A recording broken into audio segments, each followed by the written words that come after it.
4 boys climbed a tree in England and found a human skull. It was 1943. Inside a hollow wych elm in Hagley Wood, they discovered a woman's skeleton, stuffed inside while her body was still warm, according to investigators. She'd been dead over a year. Police never identified her. No missing persons report matched. Then, months later, graffiti started appearing on walls across Worcestershire. Who put Bella in the wych elm?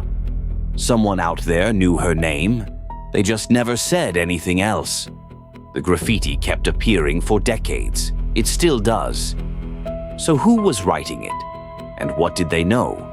On the night of December 20th, 1968, 17-year-old David Faraday and 16-year-old Betty Lou Jensen parked on Lake Herman Road near Vallejo, California. It was a Friday night. They were on their first date. Sometime before midnight, a gunman approached. David was shot once in the head.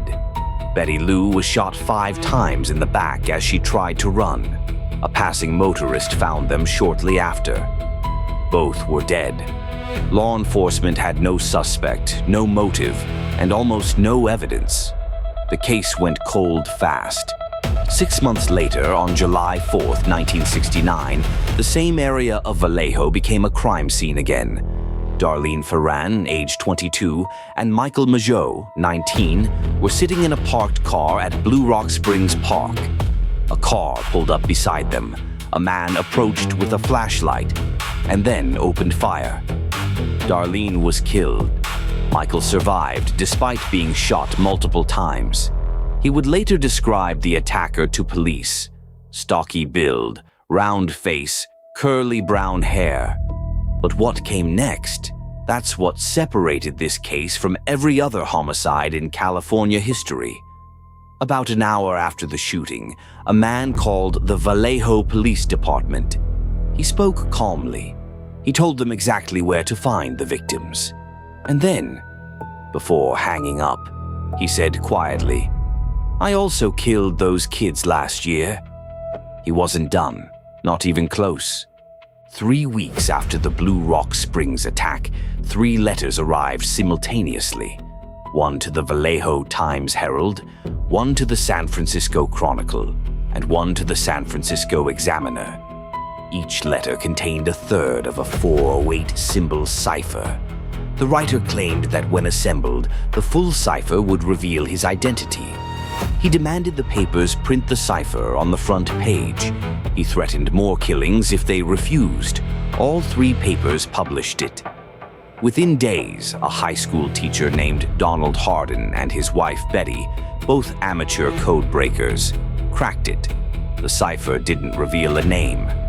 Instead, the message read, in part, that the writer liked killing because it was more fun than killing wild game, and that the people he had killed would become his slaves in the afterlife. It was methodical, it was chilling, and it was signed with a symbol, a cross overlaid on a circle, the Zodiac's mark. Then another letter arrived. This one began with the words, "Dear Editor, this is the Zodiac speaking." He had named himself, and he was just getting started. Here's where the story takes a turn that investigators still struggle to explain, because the Zodiac didn't just write once. He wrote again and again and again, and each letter left behind a trail of clues that somehow never led anywhere. On September 27, 1969, the Zodiac struck again, this time at Lake Berryessa in Napa County, about 60 miles from Vallejo. Brian Hartnell and Cecilia Shepard were college students picnicking near the water. A man approached wearing a hood over his head, a square-shaped hood with a bib displaying the Zodiac's cross-circle symbol. He tied them both up and stabbed them repeatedly. Cecilia Shepard died 2 days later. Brian Hartnell survived. He was able to describe the attacker in detail, and crucially, he heard the man's voice.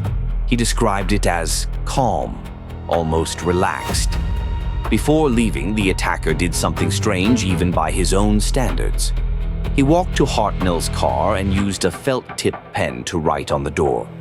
He listed all 3 attack sites: Lake Herman Road, Blue Rock Springs, Lake Berryessa, along with the dates.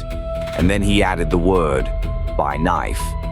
2 weeks later, on October 11th, 1969, a San Francisco cab driver named Paul Stein was shot and killed in the Presidio Heights neighborhood. A witness, a teenager who'd watched from a window, described a stocky white male with glasses leaving the scene. Police actually stopped and spoke to a man fitting that description nearby and let him go, not yet knowing about the shooting. The Zodiac then sent a letter to the Chronicle. Included in the envelope was a piece of Paul Stein's shirt, torn from the victim's body, as proof. He wanted everyone to know he was there. He wanted to be seen. And that is where this case stops making sense, because a killer this visible, this communicative, this deliberate, was never identified. So why not? Between 1969 and 1974, the Zodiac sent at least a dozen confirmed letters to newspapers and investigators in the Bay Area. Some contained ciphers, some contained threats. Some were cryptic beyond any obvious explanation. He claimed in his letters to have killed as many as 37 people. Investigators confirmed 5 murders and 2 additional survivors. The discrepancy between his claimed number and the verified count has never been resolved. Some researchers believe he fabricated the higher number for effect. Others believe there are unattributed victims that have never been connected to him.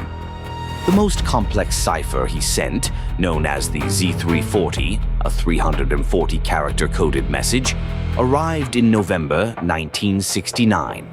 Experts attempted to crack it for decades.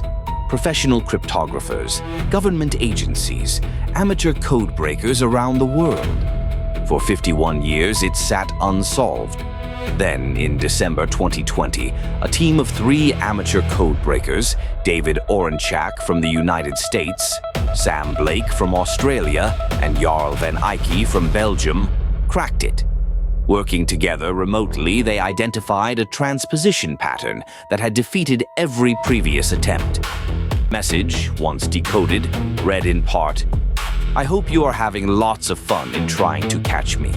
I am not afraid of the gas chamber because it will send me to paradise all the sooner because I now have enough slaves to work for me." The FBI confirmed the solution was authentic. And still, no name, no identity. The cipher that was supposed to be the key to everything gave investigators almost nothing new. But there are other letters. At least 3 other ciphers attributed to the Zodiac remain unsolved to this day.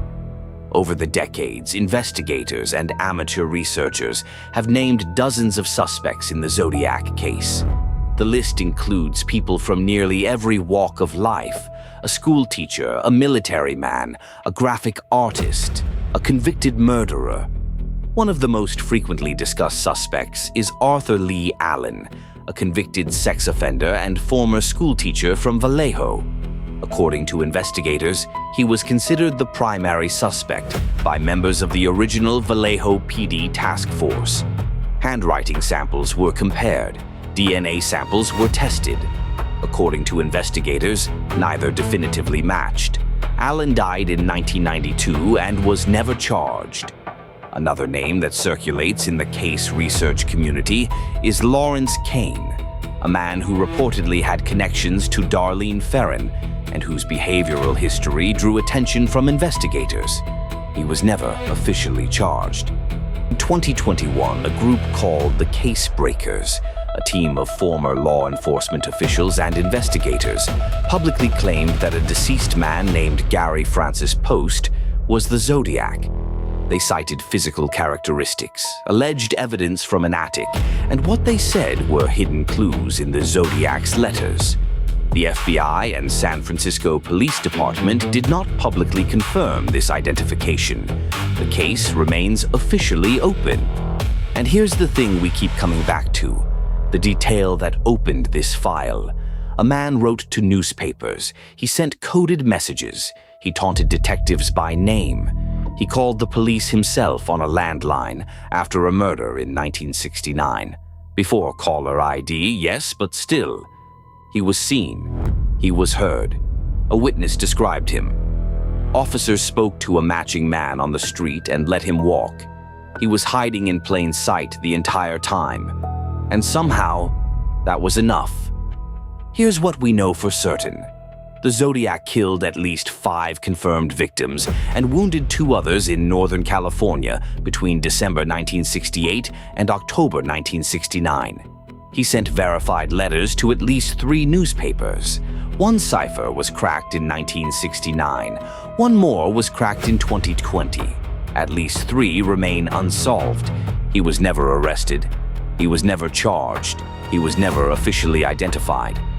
The last confirmed letter attributed to the Zodiac arrived in 1974. After that, silence. No new killings confirmed. No new letters. Just the archive of everything he left behind. We started this file with a simple, stunning fact. A killer named himself and dared the world to find him. He sent his own coded identity to the people trying to catch him. And the world, with all its investigators, code breakers, task forces, and 50 years of effort, never found him. Was he a lone genius who understood, even in 1969, exactly how to vanish inside a system not built to find him? Or was he someone entirely ordinary? Someone people passed on the street, worked beside, maybe even liked, hiding in plain sight the whole time? The cipher took 51 years to crack.